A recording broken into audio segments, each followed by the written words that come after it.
अस्सलाम वालेकुम, this is ODA foxtrot from defence outpost. तो तुर्की से कल ही एक बहुत ही अच्छी और पॉजिटिव न्यूज़ आई है कान टीएफएक्स फाइटर से रिलेटेड। उसके ऊपर आज हम लोग बात करेंगे और साथ ही साथ उसका क्या इम्पैक्ट पॉजिटिव पाकिस्तान के ऊपर पड़ेगा उसके बारे में भी प्रॉपर डिस्कशन करेंगे। तो वीडियो काफ़ी ज़्यादा इंपॉर्टेंट है, इसको आपने एंड तक देखना है। लेकिन अगर अभी तक चैनल को सब्सक्राइब नहीं किया हुआ तो please make sure to like this video and do subscribe to the channel. तो कल पहली दफ़ा कान के सेकंड प्रोटोटाइप की इमेज रिलीज की गई और स्पेशली ये जो फोटो है ये ट्विटर के ऊपर रिलीज की गई थी। तुर्की के जो मीडिया हैंडल्स हैं, उनके डिफेंस अकाउंट्स हैं, उनकी तरफ से। उसके बाद फिर पाकिस्तानी साइड ने भी इसको पिकअप कर लिया था। ये आप पिक्चर अपनी स्क्रीन के ऊपर भी देख सकते हैं और ये जो सामने नजर आने वाला एयरक्राफ्ट है ये कान का सेकंड प्रोटोटाइप है, जो कि इस टाइम इसके ऊपर तुर्किश एरोस्पेस इंडस्ट्री की एक फैसिलिटी में काम चल रहा है। इससे पहले जो कान का फर्स्ट प्रोटोटाइप था जिससे फर्स्ट फ्लाइट कंडक्ट करवाई गई थी और साथ ही साथ बाद में इंजन टेस्टिंग भी इसी फर्स्ट प्रोटोटाइप के साथ कंप्लीट करवाई गई थी। और कल से पहले यही एक सिंगल प्रोटोटाइप था, पहला प्रोटोटाइप जो कि तुर्की ने पब्लिकली अनवील किया था। इसको पब्लिकली उन्होंने पब्लिसाइज भी किया, पब्लिसिटी में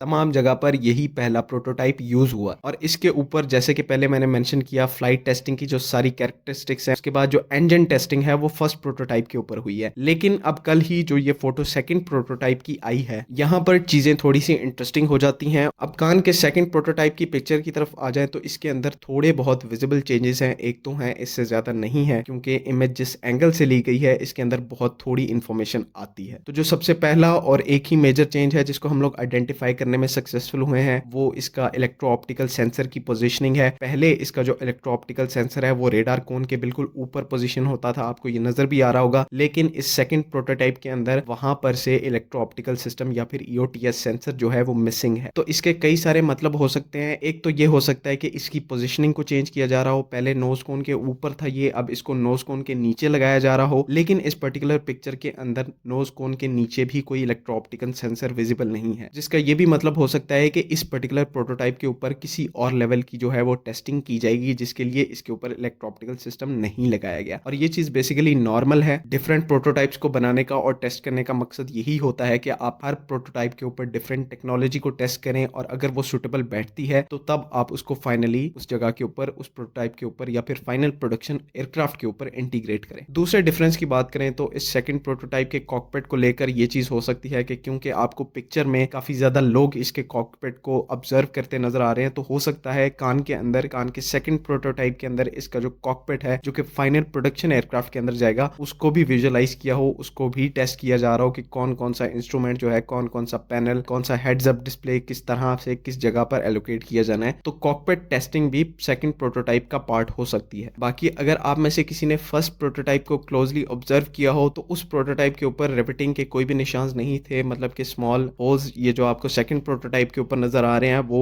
फर्स्ट प्रोटोटाइप के ऊपर नहीं थे। उसकी जो सरफेस थी बिल्कुल स्मूथ थी। लेकिन अब अगर सेकंड प्रोटोटाइप की बात करें तो इसमें प्रॉपर रिपीटिंग हुई है। रिपीटिंग का मतलब ये होता है कि ये चीज तकरीबन एसेंशियली नट्स और बोल्ट्स होते हैं जो कि एयरक्राफ्ट के पूरे स्ट्रक्चर को जोड़ के रखते हैं। और ये चीज इस चीज को भी इंडिकेट करती है कि अंदर से भी कान का जो स्ट्रक्चर है, उसके जो ऑनबोर्ड इलेक्ट्रॉनिक्स हैं, उनको पूरा करके इस सेकंड प्रोटोटाइप के अंदर फिट किया गया है ताकि इसकी एडवांस टेस्टिंग कंप्लीट की जा सके। यहाँ पर इस चीज को भी हाईलाइट करना बहुत जरूरी है कि हो सकता है हमें इस प्रोटोटाइप के अंदर कान के बेसिक डिजाइन के अंदर भी चेंजेस देखने को मिले, मतलब कि वर्टिकल स्टेबलाइजर के अंदर कोई चेंज हो, इसकी टेल फिन्स के अंदर कोई चेंज हो। तो इस तरह का चेंज अगर जरूरी हुआ तो वो भी हमें इस सेकंड प्रोटोटाइप के अंदर देखने को मिल सकता है। और ये तमाम जो चीजें हैं वो एक एयरक्राफ्ट की टेस्टिंग का पार्ट है। और जब वो एयरक्राफ्ट जो टेस्ट हो रहा है वो एक फिफ्थ जनरेशन एयरक्राफ्ट हो तो उसमें बहुत सारी चीजें जो है वो फर्स्ट प्रोटोटाइप से काफी ज्यादा डिफरेंट होती हैं। लेकिन ओवरऑल जो इस पूरी खबर से हमें एक देखने को चीज मिलती है, सिंबॉलिक जेस्चर जो है वो देखने को मिलता है, वो ये है कि फाइनली अब कान एयरक्राफ्ट के प्रोजेक्ट के अंदर इंक्रीज आ रहा है, इसकी पेस के अंदर इंक्रीज आ रहा है। और दोनों ही कंट्री हो, चाहे वो प्राइमरीली तुर्की हो जो कि इस प्रोजेक्ट को मेनली लीड कर रहा है, या फिर पाकिस्तान हो जो कि असिस्टेंस प्रोवाइड कर रहा है, दोनों ही इस प्रोजेक्ट को लेकर काफी ज्यादा डिटरमिन्ड है और इसको कंप्लीट करने के लिए हर चीज, हर इकदाम जो है वो किया जा रहा है। और साथ ही साथ क्योंकि अब जो डेवलपमेंट है वो फुल स्केल के ऊपर हो रही है, फुल पीक के ऊपर प्लेसमेंट चल रही है, अब इसकी जो डेवलपमेंट टाइमलाइन है या फिर प्रोडक्शन टाइमलाइन है उसको देखना काफी ज्यादा इंटरेस्टिंग होगा कि कब ये एयरक्राफ्ट सीरियल प्रोडक्शन में जाता है और साथ ही साथ तुर्किश एयरफोर्स को और फिर इवेंचुअली पाकिस्तान एयरफोर्स को इसकी जो डिलीवरीज हैं वो स्टार्ट होती हैं। तो ये चीज देखने में इंटरेस्टिंग होगी। उम्मीद है कि आप लोगों को वीडियो में सारी की गई बातें समझ में आ गई हैं, लेकिन इससे रिलेटेड कोई भी इशू है तो काइंडली कमेंट्स में जरूर पूछें।